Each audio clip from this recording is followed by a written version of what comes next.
मित्रांनो बघा, एक्झाम तोंडावर आहे, त्याच्यामधले महत्त्वाचा घटक म्हणजे करंट अफेअर्स. आपण जे ही करंट अफेअर्सची सिरीज चालू केलेली आहे ही सर्वांसाठी उपयुक्त आहे. म्हणजे जर बघितलं तर मुंबई पोलीस आता जे समजा एक्झाम आहे त्यांच्यासाठी असेल, फेब्रुवारीमध्ये कंबाईनची एक्झाम आहे, त्याच्यानंतर जर बघितलं मे महिन्यामध्ये जर बघितलं तर आपण म्हणू शकतो की कंबाईन सी आहे. इवन अजून जर बघितलं तर खूप साऱ्या सरळ सेवाची एक्झाम आहे, त्यांच्यासाठी खूप महत्त्वाची आपण सिरीज चालू केलेली आहे.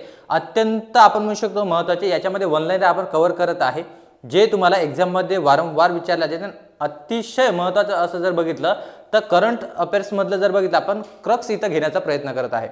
क्रक्स म्हणजे काय, जो महत्त्वाचा आहे, जो एक्झाम ओरिएंटेड महत्त्वाचा आहे, जो एक्झाममध्ये विचारलाच जाणार तो आपण इथं कव्हर करण्याचा प्रयत्न काय. 2024 म्हणजे जानेवारी 2024 तर आपण म्हणू शकतो जानेवारी 2000 आपण म्हणू शकतो की डिसेंबर 2024 पर्यंत ह्या सगळ्या चालू घडामोडी आपण काय करताय, कव्हर करताय. ऑनलाईनर आहे, महत्त्वाचे आहे, पहिल्यांदा तिथं जर बघितलं घडलेल्या गोष्टी आहे ते आपण इथं कव्हर करण्याचा प्रयत्न करूया. तर तुम्ही जो मागच्या 2 व्हिडिओला प्रतिसाद दिलेला अत्यंत म्हणजे आपण म्हणू शकतो भरभरून जो प्रतिसाद तुम्ही दिलेला आहे त्याच्यामुळे मला असं वाटतं की अजून तुमच्यासाठी काहीतरी घेऊन यावं. ठीक आहे, तर हे अजून आपण या व्हिडिओमध्ये ज्याही काही महत्त्वाच्या घडामोडी राहिलेल्या आहे ते इथं कव्हर करण्याचा प्रयत्न करणार आहे आणि ते जे आहे समजा एक्झाममध्ये तुम्हाला 100% त्याचा फायदा होणार आहे. मित्रांनो, मी उमेश राठोड आपलं सर्वांचं स्वागत करतो या नायक अकॅडमीच्या ऑनलाईन प्लॅटफॉर्मवरती. तर आपण जानेवारी ते डिसेंबर 2024च्या महत्त्वाच्या इथं घडामोडी बघणार आहे आणि त्याला आपण सुरुवात करूया. बघा, आता इथं पहिला आपण म्हणू शकतो पॉईंट काय, पहिले स्वयंचलित इंडोर एअर क्वालिटी मॉनिटर कोणत्या विमानतळाने चालू केलेलं आहे, तर विमानतळाचं नाव आहे तिरुअनंतपुरम. लक्षात ठेवायचं, तिरुअनंतपुरम या विमानतळाने काय केलेलं आहे की स्वयंचलित इंडोर एअर क्वालिटी मॉनिटर चालू केलेलं आहे.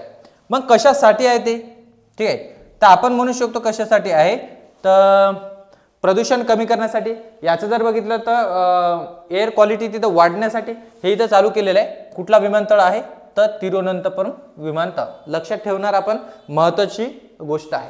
त्याच्यानंतर चेक करा, अत्याधुनिक ई रजिस्टर. अत्याधुनिक काय म्हणू शकतो आपण, ई रजिस्टर. अत्याधुनिक ई रजिस्टर प्रणाली जर सुरू करणारे आपण राज्य जर बघितलं, राज्याचं नाव आहे मध्य प्रदेश. मध्य प्रदेशने ई रजिस्ट्री प्रणाली चालू केली. जसं तुम्हाला माहित आहे की याच्यामुळे काय होणार आहे, याच्यामुळे जर बघितलं कागदपत्र जर बघितलं आपण जर हरवले असेल तुमचे किंवा समजा आपण त्याच्यामुळे थोडं प्रॉब्लेम येऊ शकतो. ठीक आहे, त्याच्यानंतर जर बघितलं तर जमिनीचं इथं आपण म्हणू शकतो याच्यावर भांडण जास्त प्रमाणात तुम्हाला दिसतात. हे कमी करण्यासाठी, हे टाळण्यासाठी आपण डायरेक्ट काय केलेलं आहे की मध्य प्रदेश गव्हर्नमेंटने ई रजिस्टर प्रणाली चालू केलेली आहे. याच्यामुळे काय होणार, याच्यामुळे सगळं काय होणार तिथं ऑनलाईन होणार. हे जे डॉक्युमेंट आहे हे काय होणार इथं ऑनलाईन तिथं रजिस्टर केल्या जाणार आहे. हे अतिशय महत्त्वाचं आहे. त्याच्यानंतर चेक करा, स्वतःचा OTT प्लॅटफॉर्म. आता बघा, स्वतःचा OTT प्लॅटफॉर्म सुरू करणारा पहिला राज्य जर बघितलं तर ते आहे केरळ. ठीक आहे, केरळ राज्याने काय केलेलं आहे, स्वतःचा OTT प्लॅटफॉर्म चालू केलेला आहे. त्याचं नाव जर बघितलं तर प्लॅटफॉर्मचं नाव आहे सी स्पेस. ठीक आहे, लक्षात ठेवणार आपण सी काय स्पेस, सी स्पेस नावाचं याने काय चालू केलेलं आहे, स्वतःचा OTT प्लॅटफॉर्म चालू केलेला आहे. ते महत्त्वाचं आहे, जे एक्झाम ओरिएंटेड तिथं विचारल्या जाऊ शकते. ठीक आहे, चला समोरचा पॉईंट समजून घेऊ.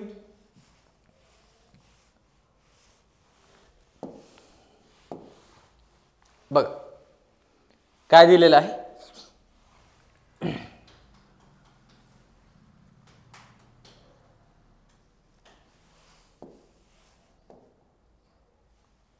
ओके चेक करा. आता ग्रीन हायड्रोजन प्रकल्प उभारणारे देशातील पहिले विमानतळ.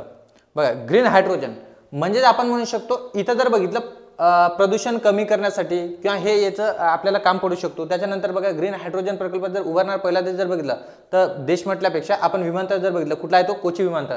कोची विमानतळ कुठं आहे तर केरळमध्ये आहे, हे लक्षात ठेवायचं आहे. याच्यामुळे जर बघितलं अजून एक गोष्ट समजून घ्या की 100% ठीक आहे, केरळने जर बघितलं, केरळ राज्याने इथं सौर ऊर्जा 100% ते केलेलं आहे. हे पण लक्षात ठेवायचं आहे, सौर ऊर्जा पॅनल हे 100% केलेलं आहे केरळ राज्याने. लक्षात ठेवू शकतो. ग्रीन हायड्रोजन प्रकल्प कुठे उभारला गेलेला आहे, मग कोची केरळमध्ये. ठीक आहे, विमानतळावरती. त्याच्यानंतर बघा, शालेय पाठ्यपुस्तकामध्ये आर्टिफिशियल आपण म्हणू शकतो इंटेलिजन्स म्हणजेच काय AI समावेश करणारे पहिले राज्य जर बघितलं तर कुठले आहे ते केरळ आहे. केरळ हा राज्य अतिशय महत्त्वाचा, मी पहिल्यापासून तुम्हाला सांगत आहे की केरळ राज्यावरती इथं प्रश्न विचारला जाणार शालेय पाठ्यपुस्तकामध्ये. आता सध्याच्या पॉईंटमध्ये जर समजून जर घेतलं तर ए आय चालू आहे इकडे तिकडं, तर समजून घ्या आर्टिफिशियल इंटेलिजन्स AI जो समाविष्ट म्हणजे शालेय पुस्तकामध्ये समाविष्ट करणारा जर राज्य जर बघितलं तर तो केरळ आहे. मग काय सर असं, तर याच्यामुळं काय होणार आहे की जो लहान विद्यार्थी आहे त्याच्या डोक्यामध्ये AI ची कन्सेप्ट काय आहे, कसं आहे, याचं आपण म्हणू शकतो माहिती कशी असणार आहे, काय असणार आहे, हे सगळं त्याला कळेल. म्हणजे तुम्हाला माहित आहे की साऊथ इंडियनमधून जर बघितलं ना तर जास्तीत जास्त तुम्हाला सायंटिस्ट होताना दिसतात, कारण की त्याचा अभ्यासक्रम मित्रांनो तसा आहे. जसं UP बिहारमध्ये जर बघितलं तर तुम्हाला IAS IPS जास्त दिसतात, कारण की त्यांचा सिलेबसमध्ये तसं आहे. तसं समजून घ्या की आता केरळ गव्हर्नमेंटने काय केलेलं आहे तर AI चा समावेश केलेला आहे शालेय पुस्तकामध्ये. हे पण अतिशय महत्त्वाची न्यूज आहे, कारण की आता सध्या AI सध्या काय आहे, हवा आहे बाहेर. त्याच्यानंतर चेक करा, पाणबुडी पर्यटन सुरू करणारे पहिले राज्य. आता बघा पर्यटन आहे, पाणबुडी पर्यटन. तुम्हाला माहित आहे स्टॅच्यू ऑफ युनिटी, बरोबर आहे का, स्टॅच्यू ऑफ काय म्हणू शकतो, ठीक आहे, युनिटी, बरं. स्टॅच्यू ऑफ युनिटी लक्षात ठेवणार आपण. स्टॅच्यू ऑफ युनिटी हे कुठं आहे तर आपल्याला माहित आहे की गुजरातमध्ये आहे. तर या क्षेत्रामध्ये याच्या जवळ म्हणजे तिथं पर्यटक जातात, तर त्या पर्यटकांना जमिनीच्या खाली म्हणण्यापेक्षा आपण म्हणू शकतो की पाण्याच्या खाली म्हणजे पाणबुडीद्वारे पाण्याच्या खाली जाऊन पण तिथं जीवावरण पाहता येणार आहे. त्याच्यासाठी पाणबुडी पर्यटन सुरू करणारे पहिले राज्य जर बघितलं तर त्याचं नाव काय जाणार, गुजरात. हे स्टॅच्यू ऑफ युनिटी जवळ हे जर बघितलं हा प्रकल्प तिच्या गव्हर्नमेंटने चालू केलेला आहे. अतिशय महत्त्वाचं आहे की आता पर्यटकाला पाण्याखाली जाऊन पण जीवावरण वगैरे बघता येणार आहे. ही महत्त्वाची न्यूज होती. चला समोरचा पॉईंट समजून घेऊ. काय दिलेलं चेक करा, देशातील पहिले हायब्रिड पुन्हा वापरता येण्याजोग रॉकेट. आता बघा हा जो रॉकेट आहे ना तर आपण म्हणू शकतो हा असा रॉकेट आहे की याला आपण परत आपण म्हणू शकतो तिथं वापरू शकतो. म्हणजे हे लॉन्च केल्याच्या नंतर परत त्याला आपण यूजमध्ये आणू शकतो. म्हणजे याच्यामुळे काय होणार, प्रदूषण कमी होणार. त्याच्यानंतर जर बघितलं आपला खर्च कमी होणार आहे. खर्च आपण म्हणू शकतो की जो वाढलेला खर्च आहे परत जर रॉकेट सोडत असेल तर त्याचा खर्च वाढणार आहे. मग तोच जर रॉकेट आपण जर परत वापर करत असेल तर 100% याचं काय होणार आहे, आपण म्हणू शकतो खर्चामध्ये काय होणार, खर्च कमी होणार. हे लक्षात ठेवायचं आहे. देशातील पहिले हायब्रिड आहे तो. त्याच्यानंतर जर बघितलं हा खाजगी आहे, महत्त्वाचं जर बघितलं खाजगी आहे तो HUMI-1. त्याच्यानंतर चेक करा, अंतराळ पर्यटन करणारे पहिले भारतीय. बघा हा अतिशय महत्त्वाचा पॉईंट आहे. अंतराळ पर्यटन म्हणजे तिथं जाऊन फिरून येणारा कार्यकर्ता जर बघितलं तर कुठला आहे तो, गोपी थोटाकुरा. आता गोपी थोटाकुरा जर बघितलं हे आंध्र प्रदेशमधली एक आपण म्हणू शकतो उद्योगपती आहे. यांनी काय केलेलं आहे की अंतराळमध्ये जसं आपण पर्यटनासाठी जात असतो कुठेतरी कोणत्या तरी ठिकाणी, मग या उद्योगपतीला असं वाटलं की बा मी स्पेसमध्ये जातो, बरं मला तिथून फिरून यायचं, पैसा असल्याच्या नंतर काही करता येतो. समजून घ्या गोपी थोटाकुरा हा असा व्यक्ती आहे की अंतराळ पर्यटन करणारा तो आपण म्हणू शकतो पहिला व्यक्ती आहे. ठीक आहे. याच्यामध्ये जर बघितलं तर आपण जर बघितलं तर हा भारतीय आहे. म्हणजे इथं जर चेक जर केलं तुम्हाला माहिती आहे राकेश शर्मा वगैरे पण अंतराळात जाऊन आलेले ते पहिले व्यक्ती होते. पण हा उद्योगपती आहे जो फिरून येत आहे, ते आपण म्हणू शकतो सायंटिस्ट आहे राकेश शर्मा. पण इथं जर बघितलं तर हे आपल्याला दिसत उद्योगपती आहे, एक व्यापारी आहे. ते कुठून येतात, स्पेसमधून फिरून येतात, अंतराळात काय करतात, पर्यटन करतात. हे अतिशय महत्त्वाची गोष्ट आहे. त्याच्यानंतर तुम्हाला कल्पना चावला वगैरे माहीत आहे, पण हे जर बघितलं आपण म्हणू शकतो पूर्णपणे भारतीय आहे का, नाही ते आपण म्हणू शकतो येणार आहे होते की आपण म्हणू शकतो त्यांनी अमेरिकेचं समजा नागरिकत्व स्वीकारलेलं होतं. म्हणून राकेश शर्मा हे पहिले भारतीय ठरले जाते. आणि गोपी थोटाकुरा हे काय दिसतात तुम्हाला, पहिले भारतीय आहे पण हे सायंटिस्ट नाही, हे लक्षात ठेवायचं, पर्यटक आहे. त्याच्यानंतर चेक करा, अंतराळात 1000 दिवस घालवणारे पहिले व्यक्ती. आता बघा याच्या एवढा पराक्रम कोणी नाही केलेला आहे. हे आहे रशियाचे. कुठले आहे बेटा, रशियाचे. कोण आहे त्याचं नाव काय, ओलेग कोनेन्को. आता ओलेग कोनेन्को यांनी काय केलेलं आहे की अंतराळामध्ये जवळपास 1000 दिवस तिथं राहिलेले आहे, पर्यटन त्यांनी केलेलं आहे. हे लक्षात ठेवू शकतो आपण, ओलेग कोनेन्को. समोर जाऊया, जे अतिशय महत्त्वाची न्यूज आपल्याला कव्हर करायची आहे या लेक्चरमध्ये. भारतातील पहिले, बघा जेव्हा पहिले असतात तर 100% तिथं प्रश्न बनणार आहे. भारतातील पहिले डार्क स्काय पार्क, ठीक आहे, भारतातील हे पहिले आहे. आणि इथं जर बघितलं तर आशिया खंडातील हे तिसरे आहे बेटा. आशिया खंडातील जर बघितलं तर हे आपण म्हणू शकतो थर्ड. बरोबर. तिसरे आहे काय, पेंच व्याघ्र प्रकल्प जर बघितलं भारतातील पहिले डार्क स्काय पार्क आहे. मग तुम्हाला माहित आहे की आपला जर महाराष्ट्र जर असं असेल, ठीक आहे, तर पेंच हा नागपूरमध्ये आहे, पेंच हा व्याघ्र प्रकल्प आहे आणि तो जो आहे समजा कुठं पसरलेला आहे तर मध्य प्रदेशमध्ये पण दिसतो तुम्हाला. म्हणजे आयोगाने याच्या अगोदर प्रश्न विचारलेला आहे की पेंच व्याघ्र प्रकल्प किंवा पेंच प्रकल्प, ठीक आहे, हा कोणत्या दोन राज्याच्या दरम्यान आहे. तर लक्षात ठेवायचं पेंच हा मध्य प्रदेशमध्ये पण दिसतो आणि कशामध्ये दिसतो, महाराष्ट्रामध्ये पण आहे. पण तुम्हाला काय म्हटलं गेलं की डार्क स्काय पार्क जो आहे समजा तो महाराष्ट्रामधला कुठं आहे किंवा समजा आपण म्हणू शकतो कोणत्या ठिकाणी निर्माण करण्यात आलेलं आहे, तर कुठं आहे ते पेंच व्याघ्र प्रकल्पामध्ये काय केलेलं आहे, निर्माण करण्यात आलं आहे. याच्यामुळं याचा फायदा काय सर, तर याचा फायदा असा आहे की इथून जर बघितलं आपण तर खगोलीय वस्ती जे आहे समजा तिथं बघू शकतो. त्याच्यानंतर जर बघितलं तर तो आशियातील तिसरा आहे, इथं आपण लक्षात ठेवू शकतो. त्याच्यानंतर चेक करा परदेशातील पहिले जनऔषध केंद्र. लक्षात ठेवा आपण परदेशातील पहिले जनऔषध केंद्र जर बघितलं तर कुठं स्थापन केलेले आपण, मॉरिशस. आता बघा मॉरिशसमध्ये जर बघितलं ना, तुम्हाला माहित आहे काय माहित आहे की जनऔषध केंद्र म्हणजे जेनरिक आपण जे म्हणतो की स्वस्त औषध, हे आपण चालू केलं होतं 2008 मध्ये चालू केलं होतं. पण मोदी गव्हर्नमेंटनी 2015 मध्ये त्याचं नाव वेगळं करून, ठीक आहे, प्रधानमंत्री जनऔषध तिथं नाव केलेलं आहे. हे पण आपल्याला लक्षात ठेवता येईल. आणि इथं जर बघितलं तर मॉरिशस म्हणजे दुसऱ्या देशामध्ये आपण काय करत आहे की त्याचं केंद्र ओपन केलेलं आहे. कारण की आपलं जर मेडिकल जर बघितलं तर तिथं पण काय म्हणू शकतो इम्पोर्ट झाला पाहिजे. कारण की त्याच्यापासून आपल्याला काय भेटणार आहे, फॉरेन करन्सी मिळणार आहे. हे पण आपल्याला लक्षात ठेवता येईल. त्याच्यानंतर चेक करा बेटा, नीती आयोगाची महिला उद्योजकता, नीती आयोगाच्या महिला उद्योजकता व्यासपीठ मिळवणारे पहिले राज्य कोण. आता तुम्हाला माहित आहे की नीती आयोगाने काहीतरी उपक्रम केलेला आहे की महिला उद्योजकता व्यासपीठ, ठीक आहे, हे देण्याचं काम केलेलं आहे. तर कोण आहे, तर पहिले राज्य जर बघितलं तर कोण आहे ते तेलंगणा. तेलंगणाने काय मिळवलेलं आहे, नीती आयोगाच्या महिला उद्योजकता व्यासपीठ मिळवलेले आहे. तुम्हाला माहित आहे नीती आयोगाची स्थापना कधी झालेली आहे, हे पण आपल्याला लक्षात ठेवायचं आहे. चला समोरचा पॉईंट बघण्याच्या पहिले आपण याला एकदा रिवाइज करू. भारतातील पहिले डार्क स्काय पार्क कुठं आहे, ते पेंच व्याघ्र प्रकल्प महाराष्ट्र. देशातील परदेशातील पहिले जनऔषध केंद्र कुठं आहे, तर मॉरिशस. नीती आयोगाचे महिला उद्योजकता व्यासपीठ कुठं आहे, तर लक्षात ठेवायचं पहिले राज्य कुठलं आहे, ते कोणी मिळवलेलं आहे, तेलंगणाने. त्यानंतरचा पॉईंट जर समजून जर घेतलं तर दिलेला आहे राष्ट्रीय लसीकरण कार्यक्रमात मलेरियाची लस समाविष्ट करणारा पहिला देश. आता आपल्याला काय माहित आहे की आपण जर बघितलं तर देवीची लस ऍड केलेली आहे, त्याच्यानंतर पोलिओची लस ऍड केलेली आहे. पण असा एक देश आहे राष्ट्रीय लसीकरण कार्यक्रमात मलेरियाची लस ऍड करत आहे, त्या देशाचं नाव आहे कॅमरून. आता कॅमरून या देशाने राष्ट्रीय लसीकरणामध्ये मलेरियाची लस हे ऍड केलेलं आहे. याच्यामुळं काय होणार आहे, मलेरियाची साथ हे कमी होणार आहे. त्याच्यानंतर जर बघितलं तर आपण असं म्हणू शकतो की बालमृत्यू दर पण याच्यामुळं काय होऊ शकतो, कमी होणार आहे. तर मलेरियाच्या म्हणू शकतो नष्ट करण्यामध्ये कॅमरून या देशाचा मोठा आपण म्हणू शकतो हात आहे. त्याच्यानंतर चेक करा कुष्ठरोग निर्मूलन करणारा पहिला देश. आता जर बघितलं आपण तर हा जो देश आहे जॉर्डन देश आहे बेटा, हा जैन देश नाही, तर इथं लक्षात ठेवायचं जॉर्डन. कुष्ठरोग निर्मूलन करणारा पहिला देश जर बघितलं तर त्याचं नाव आहे जॉर्डन. तुम्हाला माहित आहे की हू संघटना आहे, WHO हू, बरोबर आहे की नाही.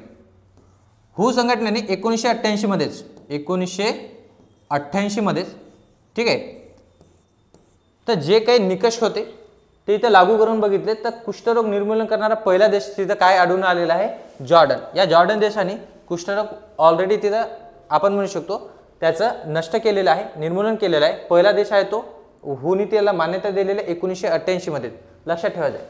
त्याच्यानंतर बघा मुलांना 21 मलेरियाची लस देणारा पहिला देश. आता इथं जर समजून घेतलं आपण राष्ट्रीय लसीकरण कार्यक्रमात मलेरियाची लस समाविष्ट करणारा देश जर बघितलं तर त्याचं नाव काय आहे, कॅमरून. त्याच्यानंतर जर बघितलं मुलांना 21 मलेरियाची लस देणारा पहिला देश जर बघितलं तर त्याचं नाव काय, आयव्हरी कोस्ट. हे अतिशय महत्त्वाची पॉईंट आहे किंवा अतिशय महत्त्वाची न्यूज आहे.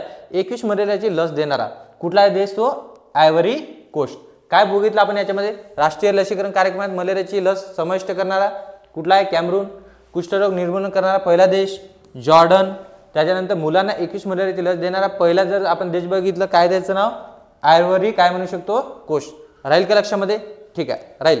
त्याच्यानंतरचा समजून घ्या मित्रांनो पॉईंट काय म्हणतो.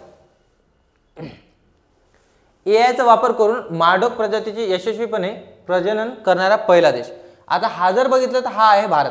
तुम्हाला माहित आहे की माळढोक पक्षी अभयारण्य पण आहे एआयचा वापर करून. ठीक आहे, आपण बघितलं की इकडे तिकडे सगळं एआय चालू आहे, सगळे व्हिडिओ पण मर्ज करणं चालू आहे. तुम्हाला माहित आहे, तुम्ही व्हिडिओ बघत असतात ते एआयचा जास्तीत जास्त काय करायचा वापर करत आहे. एआयचा वापर करून माळढोक प्रजातीची यशस्वीपणे प्रजनन करणारा पहिला देश जर बघितलं तर कुठला आहे तो भारत आहे. हे प्रश्न विचारला जाऊ शकते. ठीक आहे, समोरचा पॉईंट समजून घ्या. सर्व हिमनद्या गमावणारा पहिला देश. बघा आपण जर बघितलं ना तर हिमनद्या बाकीच्या देशांनी पण तिथं गमावलेलं आहे. आपण म्हणू शकतो तिथच्या नद्या ज्या समजा लुप्त झालेल्या आहे. पण या काळामध्ये आत्ताच्या काळामध्ये जर कोणीतरी हिमनद्या गमावलेला देश जर असेल तर त्याचं नाव आहे व्हेनेझुएला. काय असते सर हिमनदी? हिमनदी तुम्हाला माहिती आहे की बर्फाचा जो समजा आपली टेकडी असेल किंवा पर्वत असेल हे आपण म्हणू शकतो याच्यापासून सरळ हिमनद्या निर्माण होतात. म्हणजे त्याच्या पाण्यापासून काय होतात, बर्फ तिथे वितळतात, त्याच्यानंतर त्याची काय बनते, हिमनदी बनते. आता ही जे हिमनदी आहे ही हिमनदी तर आपण म्हणू शकतो की व्हेनेझुएलामधून काय झालेली आहे, नष्ट झालेली आहे. पण याच्यामध्ये जर एक पॉईंट जर बघितलं तर व्हेनेझुएलामध्ये एकूण जर बघितलं तर 5 हिमनद्या होत्या. तुम्हाला माहित आहे अँडीज पर्वत आहे कुठं तर व्हेनेझुएला देशामध्ये अँडीज नावाचा पर्वत आहे. याच्यातून 5 हिमनद्या उगम पावत होत्या. याच्यापैकी 2011 मध्ये लक्षात ठेवायचं 2011 मध्ये 4 नद्या ज्या काय झाल्या होत्या, नष्ट झाल्या होत्या, म्हणजे लुप्त झाल्या होत्या किंवा आपण म्हणू शकतो त्याने गमावल्या होत्या. कुठपर्यंत? 2011 पर्यंत. आणि आता 2024 मध्ये असा रिपोर्ट आहे की जे शेवटची नदी होती, तुम्हाला मी म्हटलं की अँडीज पर्वतातून किती नद्या उगम पावत होत्या, 5 नद्या उगम पावत होत्या. आणि शेवटची जी नदी राहिली होती ती पण काय झालेली आहे, लुप्त झालेली आहे, नष्ट झालेली आहे. तर सर्वच्या सर्व नद्या लुप्त होणाऱ्या किंवा गमावणारा जर देश जर बघितलं तर त्याचं नाव आहे व्हेनेझुएला. ही सर्वात मोठी आपण म्हणू शकतो न्यूज आहे किंवा आपण म्हणू शकतो घडामोडी आहे की एक नदी जर नष्ट होत असेल एका देशाच्या भूक्षेत्रावरून तर ती सर्वात मोठी गोष्ट आहे. ठीक आहे, खंतजनक गोष्ट म्हणू शकतो आपण त्याला. पशुधनावर उत्सर्जन कर लागू करणारा पहिला देश. आता बघा इथं जर बघितलं पशुधनावर उत्सर्जन कर लागू करणारा पहिला देश जर बघितलं तर तो आहे डेन्मार्क. डेन्मार्क देशाने काय केलेलं आहे की पशुधन जे आहे समजा याच्यावर काय उत्सर्जन करण्यावर काय केलेलं आहे की तिथं कर लागू केलेला आहे. कारण की हे आपण म्हणू शकतो उत्सर्जन त्याचं कमी झालं पाहिजे, ते रोखल्या गेलं पाहिजे. याच्यासाठी काय केलेलं आहे की डेन्मार्कने काय केलेलं आहे की उत्सर्जन कर तिथं लागू केलेला आहे. काय काय बघितलं आपण याच्यामध्ये समजून घ्या. एआयचा वापर करून माळढोक प्रजातीचे प्रजनन करणारा पहिला देश काय बेटा, तो भारत. त्याच्यानंतर सर्व हिमनद्या गमावणारा देश कुठला आहे तर व्हेनेझुएला. त्याच्यानंतर पशुधनावर उत्सर्जन कर लागू करणारा कुठला आहे तर डेन्मार्क आहे. Point clear. चला समोरचा पॉईंट समजून घेऊ आपण काय म्हणतो काय नाही.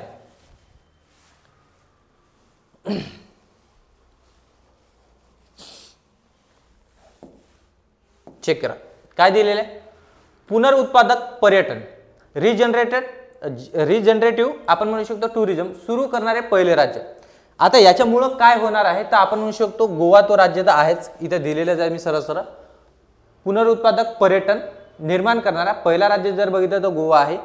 तर याच्यामुळे काय होणार आहे की तिचं प्रदूषण थांबलं पाहिजे, पर्यटक तिथं वाढले पाहिजे. म्हणजे तिथं आपण म्हणू शकतो पर्यटक आले पाहिजे ते आकर्षण करण्यासाठी. त्याच्यामुळे काय होणार तिचा जो अर्थव्यवस्था आहे असं म्हणू शकतो आपण की ती जे सायकल आहे अर्थव्यवस्थेत ती अजून फास्ट तिचं चालणार. याच्यासाठी गोवा सरकारने काय केलेलं आहे पुनरुत्पादन पर्यटन चालू केलेलं आहे. म्हणजे जे म्हणू शकतो आपण रिजनरेटिव्ह टुरिझम सुरू करणारे पहिलं राज्य जर बघितलं गोवा वगैरे आहे. तुम्हाला माहित आहे तिच्या बीच एकदम फेमस आहे, फॉरेन वरून तिथं आपण म्हणू शकतो लोक येतात. ठीक आहे, कशासाठी तर गोव्याचे बीच बघण्यासाठी. तुम्हाला माहित आहे की आपले लोक ते तिथं जाऊन सगळं तिथे काय करतात धिंगाणे करतात. पण याच्यामुळे काय झालं होतं मध्यंतरी की पर्यटक येत नव्हते. याच्यासाठी गव्हर्नमेंटने काय केलं पुनरुत्पादक पर्यटन तिथं चालू केलेलं आहे. म्हणजे जर बघितलं तर टुरिझम तिथं वाढले पाहिजे. याचं काय होणार की गव्हर्नमेंटला फायदा होणार. तिथं जर बघितलं ते आल्याच्या नंतर लोक तिथं पैसा खर्च करणार. त्याच्यामुळे काय होणार बाकीचे समजा जे रिजनल समजा आपण म्हणू शकतो व्यापारी आहे त्यांचा पण त्याच्यामध्ये फायदा होणार. तर त्यांच्यासाठी आता मला असं म्हणजे न्यूज मिळालेली आहे की त्यांच्यासाठी वेगळे म्हणजे फॉरेनसाठी समजा वेगवेगळे बीच वगैरे तिथे बनवलेले आहे. भारतीय लोकांना तिथे एंट्री नाही, कारण की भारतीय लोक फक्त फोटो काढण्यासाठी तिथे जातात, बरोबर आहे, आणि छेडछाड करतात बाकीच्या पर्यटकांना. म्हणून तिथं काय झालेलं आहे की गोवामध्ये थोडं पर्यटक तिथं थांबले होते, पण आता ते व्यवस्थित सुरळीत चालू झालेलं आहे व्यवस्थित असं म्हटलं जाते.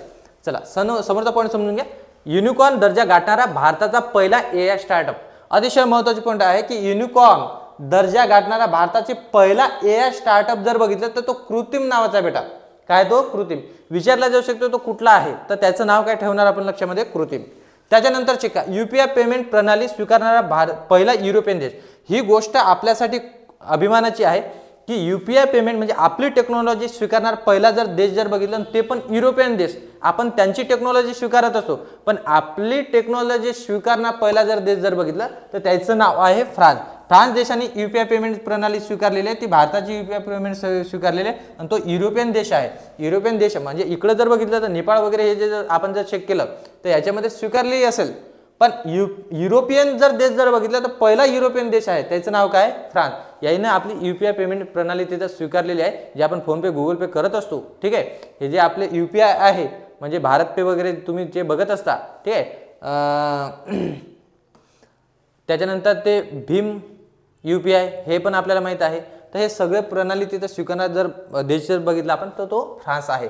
हे अतिशय महत्त्वाचा पॉईंट आहे. बघा समोरचा पॉईंट दिलेला आहे स्वच्छ हवा प्रकल्पासाठी एअरशेड आधारित दृष्टिकोन स्वीकारणारे पहिले राज्य.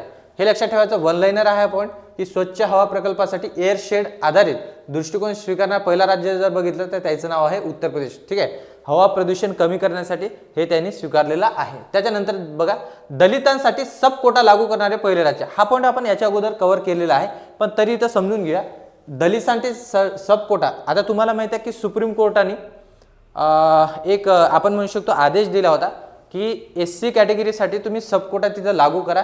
त्याचं पहिला जर आपण देश जर बघितलं तर कुठला आहे तो की त्यांनी काय केलेलं आहे की सुप्रीम कोर्टाचा निर्णय तिथं काय केलेला आहे लागू केलेला आहे. दलितांसाठी सब कोटा लागू करणारा पहिला देश राज्य जर बघितलं कुठला आहे तो हरियाणा आहे. अतिशय तो महत्त्वाचा राज्य आहे की आपण म्हणू शकतो तिथे जर बघितलं पूर्णपणे BJP गव्हर्नमेंट आहे तर तिथं काही होऊ शकते. त्याच्यानंतर चेक करा कर्मचाऱ्यांसाठी जुनी पेन्शन योजना. आता तुम्हाला माहिती आहे की खूप हा पॉईंट गाजलेला आहे सध्याच्या काळामध्ये. याच्यावर बेटा मित्रांनो एक प्रश्न येणार म्हणजे येणार काय आहे ते की जुनी पेन्शन योजना लागू करा महाराष्ट्रामध्ये लागू करा. बाकीच्या राज्यामध्ये जर बघितलं तर तसं आपण म्हणू शकतो आंदोलन चालू आहे उठाव चालू आहे की ही पेन्शन योजना लागू करा. ही महत्त्वाची आपण योजना होती की आपण म्हणू शकतो जर एखादा कर्मचारी तिथं रिटायर झाल्याच्या नंतर त्याला पेन्शन मिळायचं पहिले पण आता ते मिळणार आहे का नाही तर तो पहिला जो राज्य आहे समजा की जुनी पेन्शन योजना म्हणजे कर्मचाऱ्यासाठी जुनी पेन्शन योजना लागू पुनर्स्थापित करणारा पहिला जर ईशान्य भारतातील आपण राज्य जर बघितले ईशान्य भारत तुम्हाला माहिती आहे की हा जर आपला भारत जर असेल ठीक आहे हा जर आपला भारत जर असेल तर तुम्हाला माहिती आहे की याला आपण काय म्हणतो ईशान्य भारत म्हणतो. याच्यामधला जर हा जो राज्य जर बघितला तर तो राज्य आहे बेटांनो सिक्कीम. ईशान्य भारतातील पहिला राज्य आहे की सिक्कीम याने काय केलेले आहे जुनी पेन्शन योजना कर्मचाऱ्यांसाठी जुनी पेन्शन योजना पुनर्स्थापित केलेली आहे जी अतिशय महत्त्वाची आहे. विद्यार्थी मित्रांनो हे जे आपण करंट अफेअर घेतलेलं आहे हे वन लाइनर होते जे सगळ्या एक्झाममध्ये विचारल्या जाते.